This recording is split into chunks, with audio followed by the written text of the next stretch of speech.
Good evening students. இந்த வீடியோவில் even ஃபங்க்ஷன்னா என்னங்கிறத பார்க்க போகிறோம். ஒரு ஃபங்க்ஷன் எஃப் ஆஃப் எக்ஸ் இருக்குது. இது எப்போ ஈவன் ஃபங்க்ஷன் அப்படி சொல்லணும்னா F of minus X equal to F of எக்ஸாக இருந்தால் அந்த ஃபங்க்ஷன் நாம் என்ன சொல்கிறோம்? ஈவன் ஃபங்க்ஷன் அப்படின்னு சொல்கிறோம்.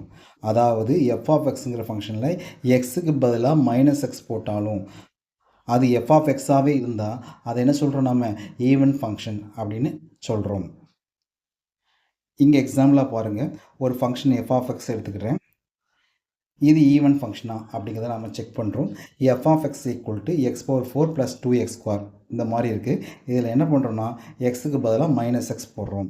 அப்போ F of minus X equal to minus X power 4 + 2 × minus X the whole square இந்த மாதிரி கிடைக்கி. மைனஸ் எக்ஸுக்கு ஈவன் பவர் எடுக்கும்போது என்ன கிடைக்கும்? ப்ளஸ் எக்ஸ் பவர் 4 கிடைக்கும். அப்படி தானே?